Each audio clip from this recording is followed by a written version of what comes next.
예를 들어서 국무회의를 소집하는데 대통령의 어떤 입장에 반대하는 사람 강요 A와 B에 대해서 제가 당신들 오지 마시오라고 하면 그거는 의무 없는 일을 하게 되는 거라고 할 수 있겠죠.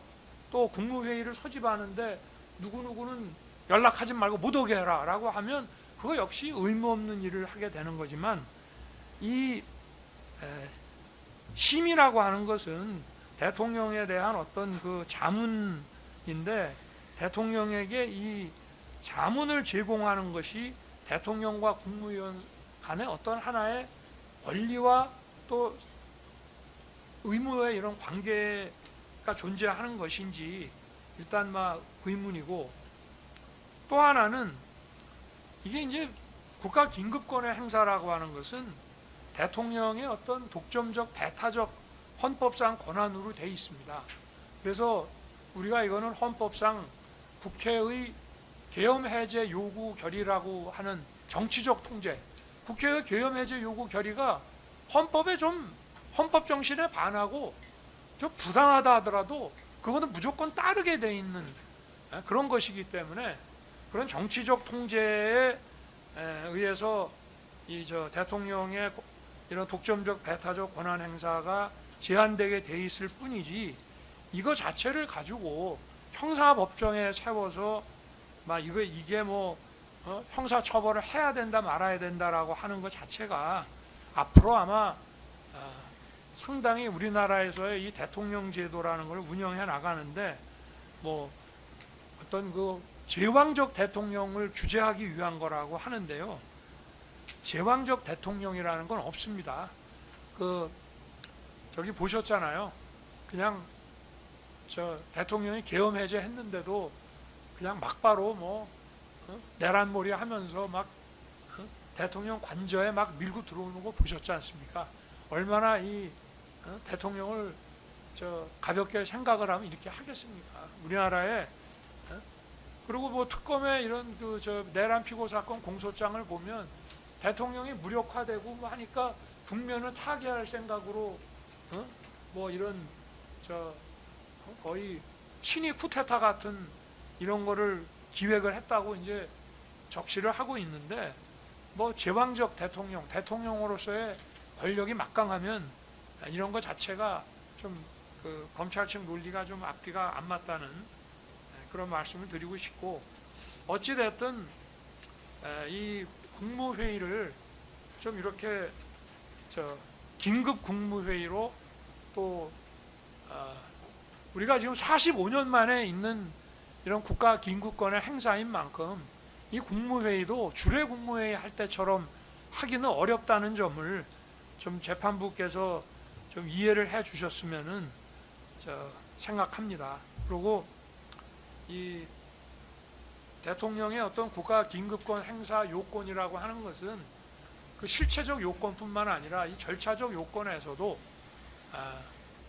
그것이 어느 정도 충족이 되면 그거는 국회의 해제 요구를 따르냐 안 따르냐 하는 것으로 이것까지 사법심사에 들어갈 필요는 없다는, 대통령의 어떤 판단을 좀 존중한다는 그런 이해를 좀 해주시기를 부탁드리겠습니다. 그리고 헌법재판소의 뭐 판결 그 내용 중에도 보면은 이런 국회의 전행이 막중한 어떤 헌법 수호와 국정 관한 이런 책임감을 가지고 있는 대통령 입장에서는 참 이게 비상한 조치가 필요하다라는 그런 생각을 가질 수밖에 없다는 점을 충분히 이해를 한다.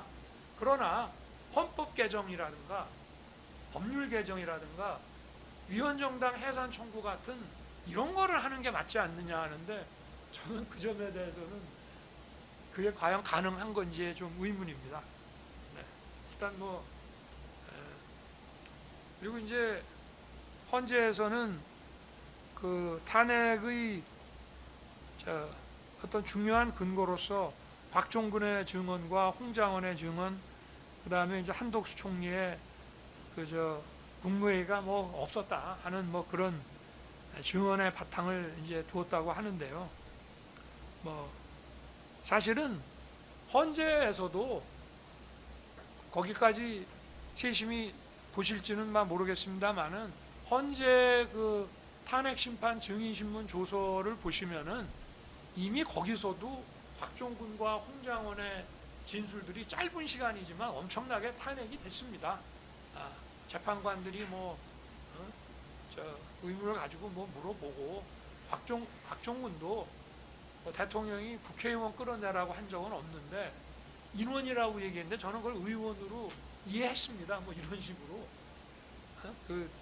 쓰지도 않는 그런 얘기들을 해가면서, 그러나 이번에 이제 비화폰 통화 내역이 원래는 국가 군사 기밀인데 그게 어떻게 제가 탄핵된 이후에 그냥 흘러나가는 바람에 오히려 그것 때문에 지금 이런 프레임들이 족족이 다 지난 가을부터 다 무너지고 있습니다.